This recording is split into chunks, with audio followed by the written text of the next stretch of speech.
Steyn. Join me as I do interviews with leaders in the field of artificial intelligence from across the world.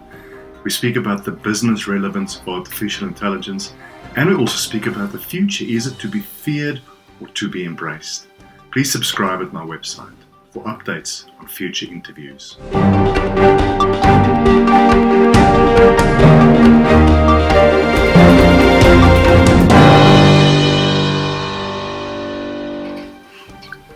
Hello, artificial intelligence enthusiasts. A year or so ago, I read a book that would revolutionize the way I think about AI, the singularity, and related topics. The book introduced me to thinkers and ideas that I never knew about and launched me on a quest for reading, learning, and discovery that would forever change the way I think about the future. The book was Conversations with the Future, 21 Visions for the 21st Century, written by Nikola Danaylov. I never dreamed that one day I would have the honor of speaking with the author of that book. So today's episode with Nikola is all about his work, how he came about writing his book, his famous website and podcast. We touched on important subjects such as the technological singularity, the Turing test, the current limitations of artificial intelligence, on whether machines could exhibit consciousness, and on the future of humanity, given this technological explosion. This is a talk you do not want to miss. Welcome. I invite you to listen in on our conversation. Nikola, thank you so much for joining us all the way from Toronto. I'm very pleased and honored to have you on the show today. I read your book a few months back, and I realized it's one of those books that I need to reread. I highlighted so much of it on my Kindle. So let's start off with the book and then get into the work you're doing, and I think that's maybe intertwined. But it's all about singularity. There's a singularity website, the weblog, the podcasts. I think the word singularity is most likely confusing or potentially even unknown to some people. So let's maybe talk about the singularity and also how it led you to your book and what you discovered, because you spoke to some amazing people as part of creating that book. Well, okay, so my book is called Conversations with the Future, 21 Visions for the 21st Century. And as you said, it was structured, at least originally, around the concept of the technological singularity. Now, the technological singularity as a concept has been coined by the science fiction writer and professor of mathematics Vernor Vinge in the early 1980s. And there's a number of different schools that came to be associated with different kind of flavors of the meaning thereafter. So the original Vernor Vingean meaning is sort of like a hybrid flavor between an event horizon and an intelligence explosion. So by intelligence explosion, he means a moment in the future where intelligence, machine intelligence, will basically explode all around us in every kind of machine, tool, utility, software, computer, houses, cars, airplanes, everywhere you can imagine. Everything will be smart. And we can already see that happening, of course. Everything around us is going smart. We have smartphones, smart watches, smart cars, smart software, smart accounting, smart homes. Everything is going smart. So that's kind of the beginning of the intelligence explosion, until we get to a point where we're behind that intelligence in terms of our ability to keep up with or to even process it. And that leads us to the second flavor, which is kind of the event horizon. And the event horizon is borrowed from physics and mathematics, where we have the concept of the black hole, which is a singularity, and that's where the term is most borrowed from. And the idea there is that once you reach the event horizon of a black hole, there is no light escaping. So you cannot see anything there. You cannot see anything, which is why it's called a black hole, right? And so when you take that concept and apply it to our technological future, the idea is that there may come a point in our future when we are unable to see what happens thereafter. Simply because things would be going at an exponential pace of development, at an accelerating exponential pace of development, faster and faster. And, you know, in the past, we were kind of able to predict the future because for hundreds and thousands of years sometimes, life remained more or less constant, you know. In the 2,000 years ago or 1,000 years ago, or maybe even some couple hundred years ago, in most places, and even some places today, but that's getting increasingly rare, children used to live exactly the same way as their fathers, as their grandfathers, as their great-great-grandfathers, in exactly the same village, usually doing the same occupation and doing the same things. And so life was predictable in that way, that basically you would end up living in the same place, doing the same thing, and things are going to be more or less constant. Well, today, with that kind of accelerating change that we're all witnessing, I believe, we are coming to a moment where things are changing so fast and so profoundly that at a certain point in time, you cannot, beyond a certain point in time in the future, which is that singularity, we cannot see what happens. Because the biggest feature of that is that humanity will likely stop being the smartest species on the planet, may become the second smartest species on the planet after the AI. After machine intelligence, and then we don't know. Simply, we don't know what happens next. I mean, we can try and speculate about it, but it's not scientifically solid. It's at best a guesstimate. So we really don't know what happens thereafter, and that's why it's called a singularity. And another way of putting all of this perhaps together and wrapping up this long answer would be to say that the technological singularity is simply the moment at which machines first equal and then very quickly eventually surpass human intelligence. I think the question that a lot of people ask and debate about is, when is that going to happen? I don't know if we know, but what would your opinion be on that?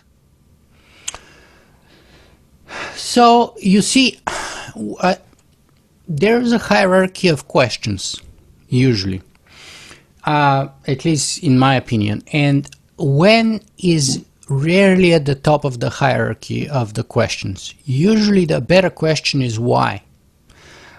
Because the important questions are usually why. When is like a secondary, if not a third sort of level of a question. You see, I'm a philosopher, so I care about the big trends that humanity is experiencing today and our civilization is struggling with or being challenged by in general. And so while I would love to witness the singularity if it were to happen and benefit personally from things such as, for example, life extension technology, the reality is nobody cares about me and whether I will be fortunate enough to be there to benefit from that. So that's a personal and selfish question. The more important question is, so what? Why? What happens after that's a possibility, right? So that's where I believe we should focus. Now, having said that, you know, there's been a number of speculations on the topic, and Ray Kurzweil has given a timeline which starts in the mid-2020s, around 2028, when he says that computers will pass the Turing test, and then eventually around 2045, machines would equal and then surpass human intelligence. Now, I personally, and you know, there's been a lot of speculation about whether he's optimistic, you know, whether more recently some people have said, well, things are moving so fast that he's actually kind of a little bit pessimistic because chances are it's going to happen even before that. I personally actually think that it actually could take longer because we still have a number of issues related to the creation of artificial intelligence, which are major issues that we need to overcome. And I don't think that we really have made much progress on some of those major issues towards artificial general intelligence, despite the progress in machine learning, neural networks and things like that, which have done some incredible things. With respect to artificial general intelligence, you can argue whether we have made much progress. And even the creators of DeepMind,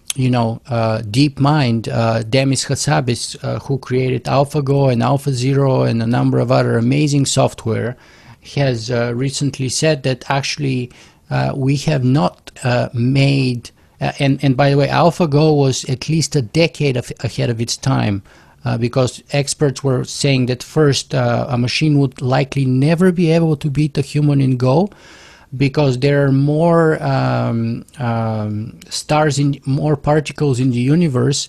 There's more moves, more potential moves in the game of Go than there are particles actually in the universe. Wow. So a machine with so-called brute force algorithm, which is the way Deep Blue defeated the world reigning champion Garry Kasparov back in 1997. They're saying with this kind of algorithm, we can never outcalculate a human.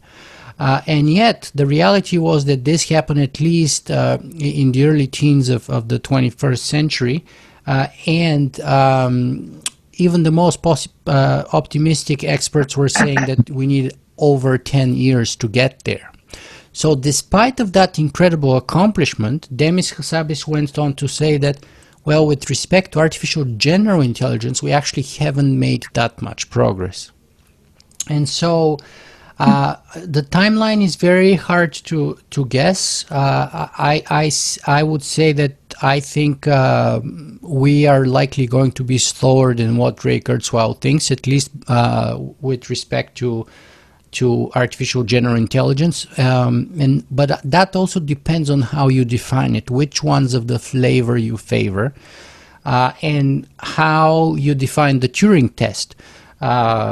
Because, if you have a relatively straightforward or old-fashioned classical Turing test, then maybe that could happen.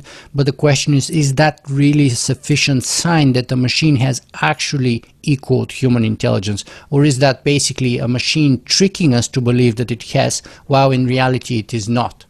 Right? So there's all those details which really matter. And so the definitions, the bars, the benchmarks on the way to the Turing test and to the singularity would all make a difference as per when you believe we might or we will get there, and whether we have actually gotten there if you try to measure it at that time.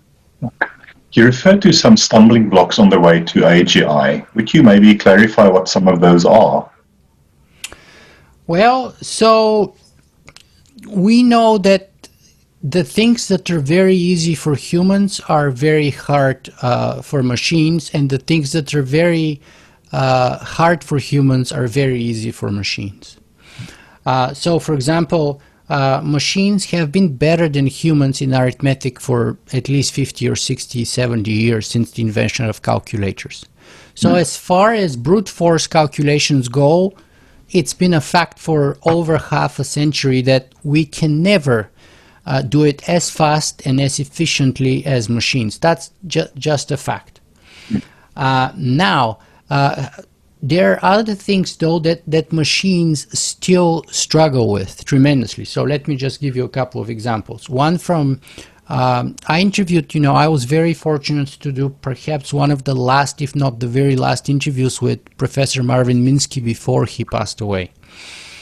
And he said two things which kind of blew my mind. So first he said is that he didn't believe that we've made any progress whatsoever with respect to artificial general intelligence.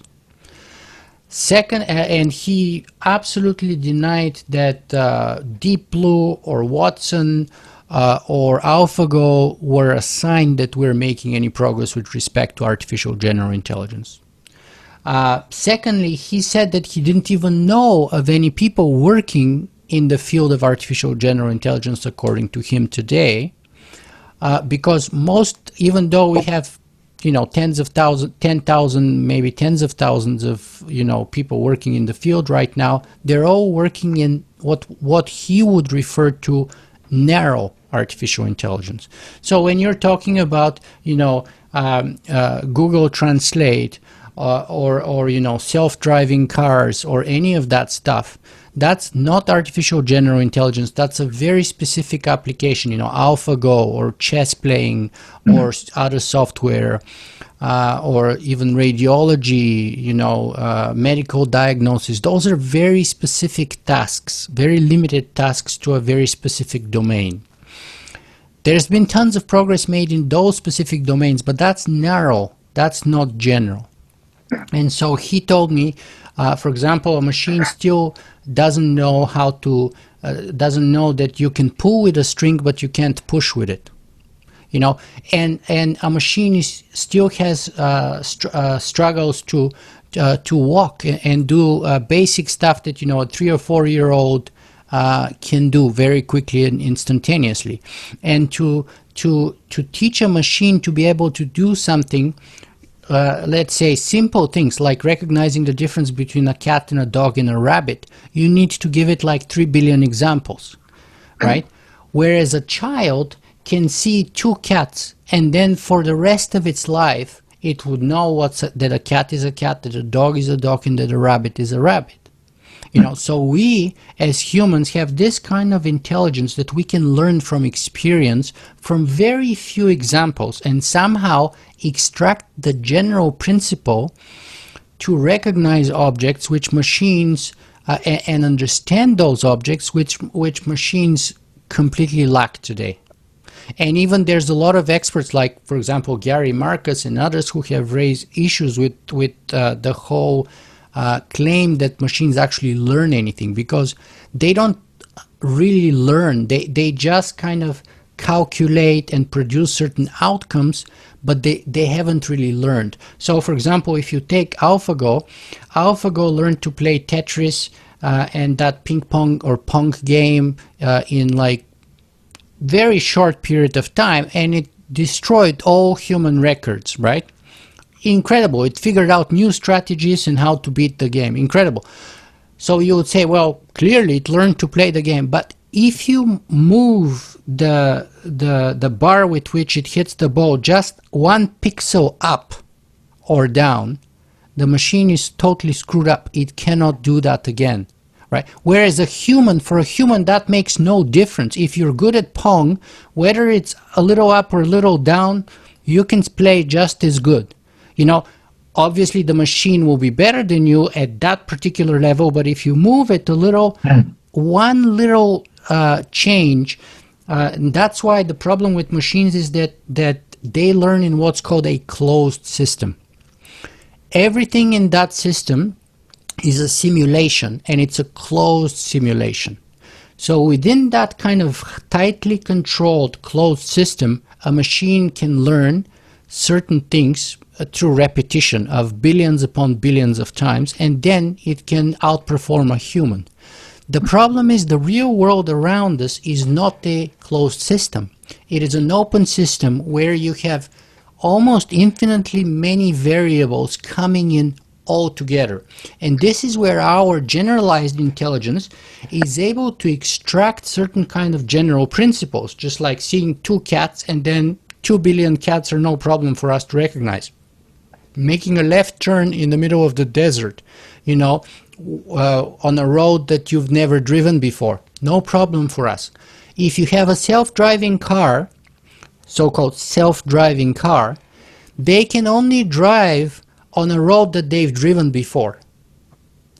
They can only drive in a situation they can recognize before within their algorithms. If you put them in the middle of the desert or in the middle of like the jungle or in the middle of Mumbai or somewhere where there's no traffic signs, there's no traffic regulations, there's cows, there's like donkey carriages, there's like pedestrians, there's bicycles, there's rickshaw pullers and pushers, there's mopeds. They can't handle that. right? Because there's no rules and it's like basically kind of free for all. But humanity can do that stuff, right? So the fact that the machines are very good at in a closed system like chess or Go, you know, with very specific hard rules, those rules don't change. The world around us changes and fluctuates all the time. There's constant new variables, there's new input, there's new output. There's not two situations which are completely identical. You know, there's always a little bit of a difference. But as I said, you change one pixel up, the machine can't play can't play Pong anymore. So that's where we're struggling with right now, to take that knowledge and that capacity from a closed system and bring it within an open system. And finally, there's a lot of talk about consciousness and how, you know, that can, and there's a big debate whether it's actually required or not and all that stuff. But the reality is, if we presume that consciousness is necessary for a high degree of general intelligence, simply due to the fact that, you know, we are the highest examples supposedly of general intelligence. I shouldn't say artificial, but general intelligence. And we possess consciousness, supposedly, right? So the presumption then is, well, if machines are supposed to, you know, exhibit high degree of generalized intelligence, then perhaps they should also be conscious, just like we are. Well, but the reality is that we've made zero progress on consciousness. Because first, we don't understand it in humans. We don't know how it arises. We don't know how to recreate it, therefore, and we have no idea how to even prove that it exists, how to measure it. And so while you can argue that narrow intelligence in machines has measurably grown in time, let's say in the last 50 years, today we can do stuff we never thought or were able to do 50 years ago. That's grown up exponentially almost, but consciousness within machines has not changed. They're all completely lacking consciousness. So Watson can beat us in Jeopardy, and Deep Blue can beat us in chess, and AlphaGo can beat us in Go, but they're not conscious of their victory. They're not happy about it. They cannot celebrate about it.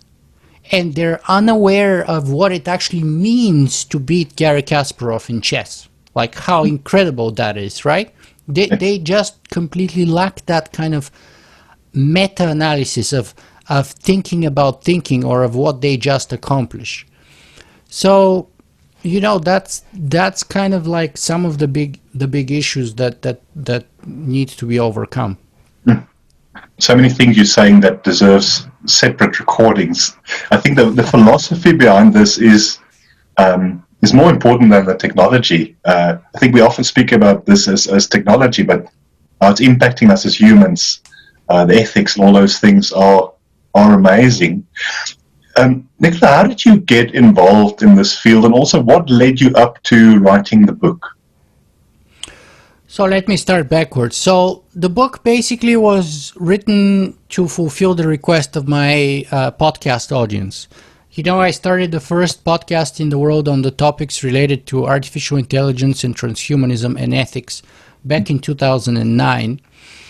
And, you know, basically after 4 or 5 years, my audience started to ask me to write a book with the best interviews from my podcast. And at the time, I probably had 100, 150 or something like that. Now they're over 250, and some of them spanning over 3 hours. But, you know, and I said, no, I want to do more interviews rather than focus on the past ones, because I've always thought like that's kind of like a waste of time. I'd rather produce new content and new stuff, talk to new people rather than go and regurgitate the old ones. But, you know, you can say no only so many times. And after people were pushing me for, let's say, I think I held up for about 3 years. And then at some point, you know, you can't keep saying no. You just have to do what people are begging you to do. And then I also realized that there's actually a benefit to doing that, because it forced me to kind of stop a little bit, go back, reassess at where I am, reassess at how I've gotten to be where I was at that point, kind of rewatch my interviews, watch my personal development in the process, that both in terms of skill and ability to interview people, but also in terms of how my personal thoughts have evolved on the subject over time, and then kind of be forced to kind of choose the best 20 and edit them and polish them in a written form which made sense and were accessible and easily digestible by anyone on a diversity of topics, and how they can actually add up to a coherent whole, and what kind of message I can send out that's beneficial for people, I believe, while doing all of this. And so that's how the book was born. Okay. Yeah, go ahead. Sorry. What? And I think in the introduction you referred to the fact that, if I remember correctly, you worked in military drones, if I'm not mistaken. The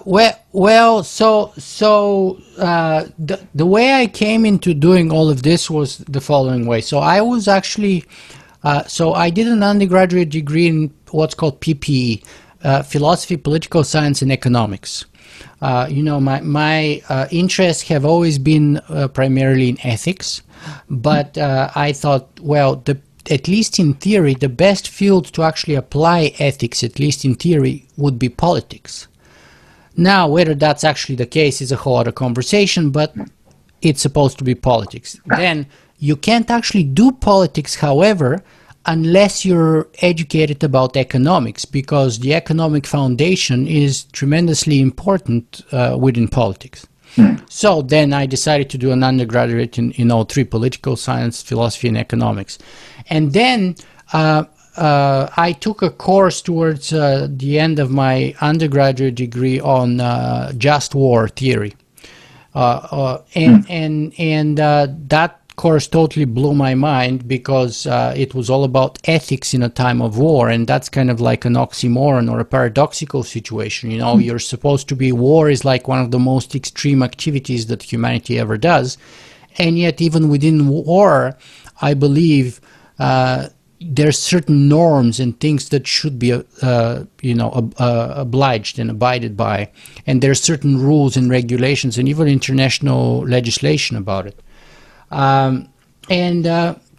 So after that, I went on to do a master's degree in political science with focus on armed conflict and, again, ethics. And when I was writing my thesis for my master's degree, I was looking for a new topic to write my thesis on, not like World War I or World War II, where there's like a million things written on them. And that was about 2004, 2005. And at the time, I was very kind of lucky to read two books, one after the other. And I can't remember if I read first Ray Kurzweil's The Singularity is Near, and then Charlie Stross's Accelerando, or if it was the other way around, first Accelerando, then Ray Kurzweil. I think I read Ray Kurzweil's book first, if I remember, and then I read Charlie Stross's. And they're basically the same thing, only Ray's book is the non-fiction version, and then Charlie Stross's Accelerando is like the science fiction version of that same process. They're talking about the same thing, basically. And those two books totally blew my mind. And so I thought, well, this is a perfect topic for me to write my thesis on. How about I write something called Critical Security at the Intersection Between Machine and Human Intelligence. So I called it Hacking Destiny, Critical Security at the Intersection of Machine and Human Intelligence, because that's what the singularity is all about. It's about the cross point when machine and human intelligence interact. And then from a security point of view, what could happen? That was the question I asked myself at the time, which, to be honest, right now I don't even think it's a very good question anymore. But at the time, with my knowledge at the time, I thought that's a good question. And at the time, I actually got a lot of pushback, because I couldn't find supervisors to approve even my topic, because they thought it was like way out there, unrealistic, kind of like movie bullshit, sort of like imaginary wait. Some people told me basically it's a waste of time, according to them, and they refused to supervise me, right? They're like, oh, this is not even science. This is not even political science. This is kind of maybe in like the literature, science fiction realm. I was like telling them, people, it's coming. Anyway, so finally I found the supervisor. I did it. And then right after I did that, I graduated at the peak of the recession. I think it was 2008. And I was unable to find a job. I stopped counting after sending about 300 resumes. And, you know, I had all kinds of scholarships, academic accomplishments, this and that. I couldn't find a job. And the funny part was that one of my resumes and cover letters was sent to what at the time was the first blog on the topic, which was called Singularity Hub. And it was the first blog on the topic of the technological singularity and artificial intelligence. And I thought, I'm perfect for these guys. You know, I just did my master's on this topic. People say I'm a good writer. I already have a background in the field. Like, they should be happy to have me, right? The reality was it took a week or maybe 2 weeks before I started realizing these guys are not calling me back either, because despite the fact that they had an open call for staff writers, for whatever reason, they just didn't call me. And then it took maybe another week for that crazy idea to show up somewhere at the background of my mind that, you know what, maybe I can do this on my own. You know what, maybe I don't need them. You know what, maybe I can start a blog on my own. How hard could it be? And you know, at the time I was very scared, and because I had no background in computer science, web design, blogging. I knew nothing about the technical end of those things, right? And so I started educating myself at the time on HTML, because that was what people were using mostly in 2008. It took me like 3 months to have my homepage up with HTML, and it was so kind of clunky and terrible in 18 different ways. And then it took another 3 months to have maybe about 80 or 90 pages up on a website called singularitysymposium.com. And that website is still up there, and I haven't touched it since then for 11 years, but it's still up and running.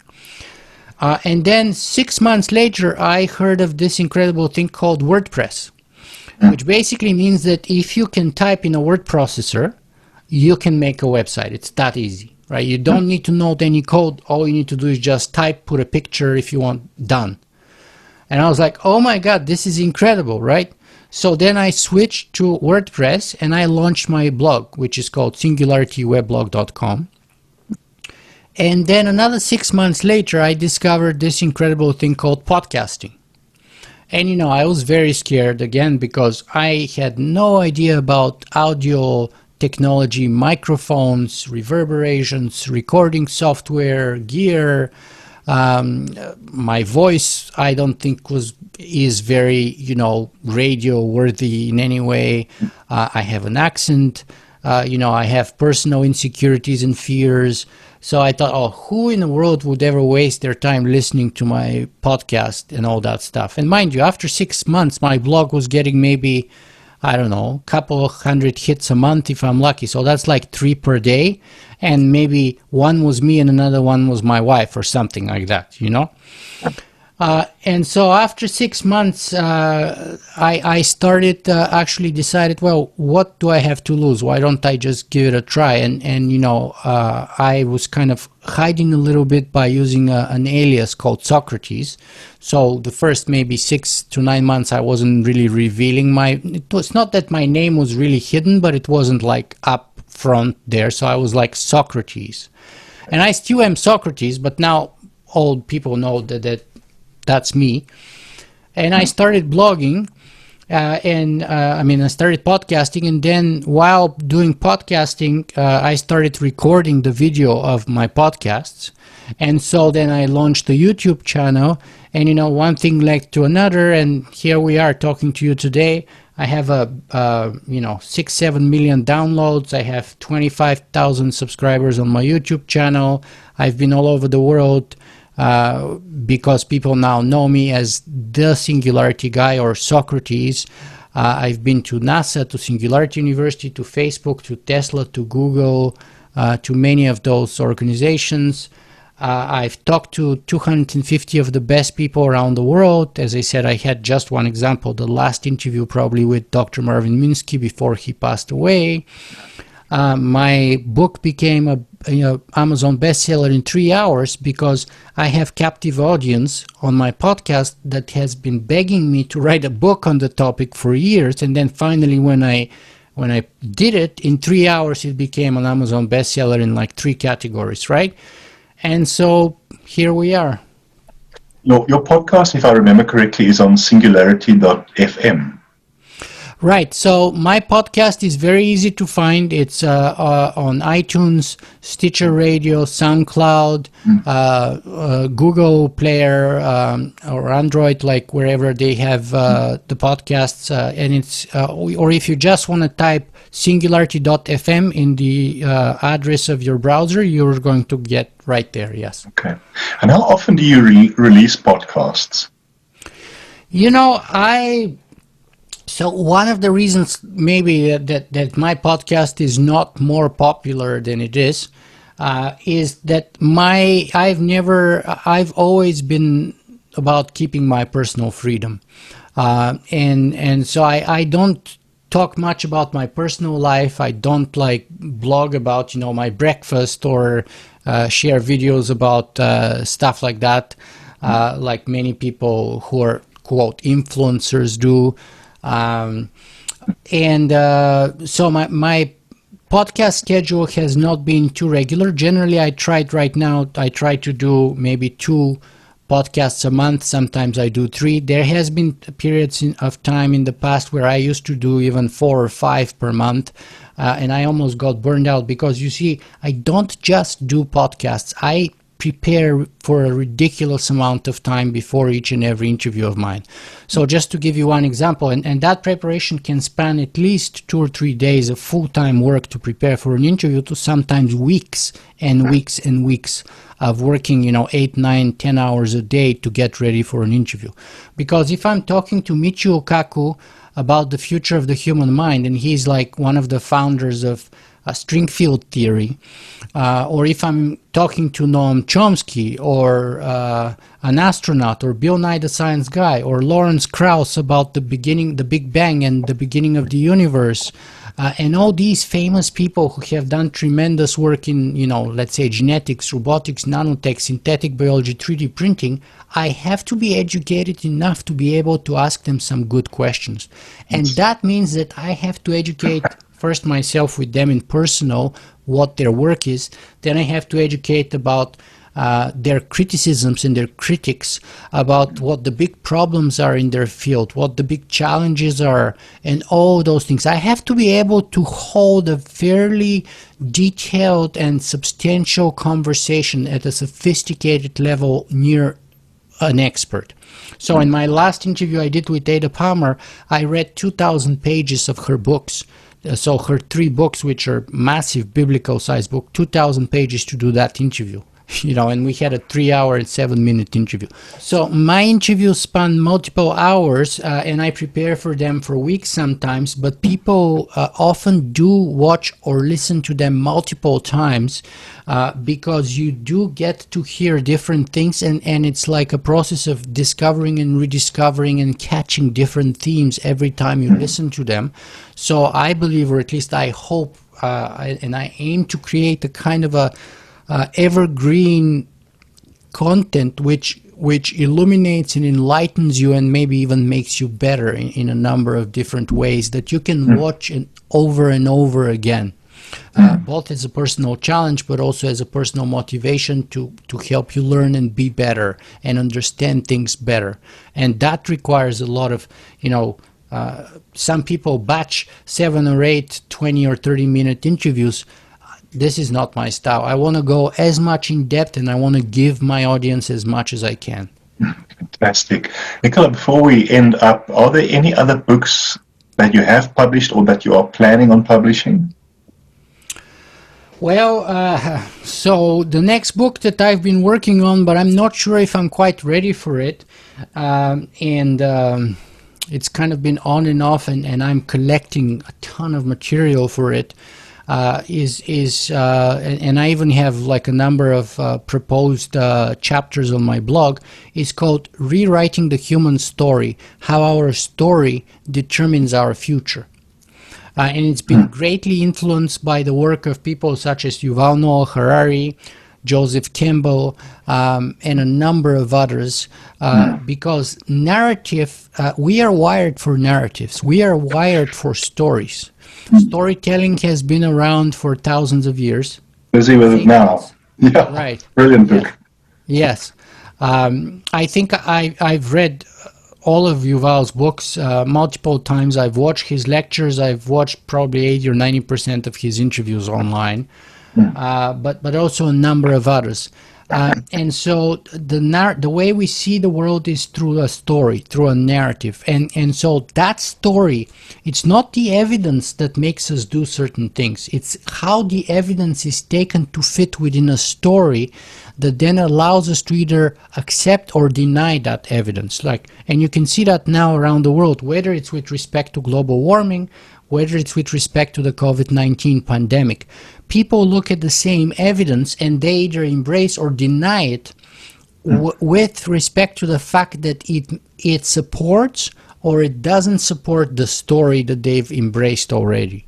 And so you're not going to change your actions unless you change your story. And therefore it is the story that determines the actions that we're going to take or fail to take, and thereby will determine our future. That's my argument. And so the question is, how do you get people to change their story, however, right? Because clearly the stories of the past that we've had are now failing. They're failing to unite us, and they're failing to provide the common framework within which we as a civilization can kind of first make sense of the world around us, and secondly come up with a new story that would allow us to successfully address the global challenges that humanity as a civilization is facing today. Right? So we need a new story for that, because the 20th century was perhaps best qualified as a clash of the story of capitalism and communism. But now in the early 21st century, we see that the capitalist story is also falling apart, right? And so the question is then, what's the new story? And the problem why we have like so much chaos and anarchy and so much problems is because there's a diversity of contradictory, mutually exclusive stories that are totally incompatible that have led to this current polarization. And so, and they force us to fail to address our biggest challenges. And so the question is, how do we come up with a story that allows us to all make sense of the world and be productive in solving those grand challenges? And, you know, that's a monumental, perhaps a very arrogant task that I've given myself. And right now I'm working on it, but I'm not sure I'm ready to come up with it yet. It's a very needed and very relevant topic, especially given everything we've spoken about today, because this technology is rewriting our stories, how we understand it. So, Nikola, listen, it was a singular pleasure to speak with you. I would definitely want to unpack some of the topics in another call in a few weeks, if you have the time. I really loved reading your book, and it introduced me to thinkers that I never knew about before, and obviously then read some of their books. So I'm going to post the URLs of your podcast, your weblog, and also of the book on Amazon in the YouTube video. It's been a privilege. Good luck with that massive task you've set for yourself, and I really look forward to speak to you again.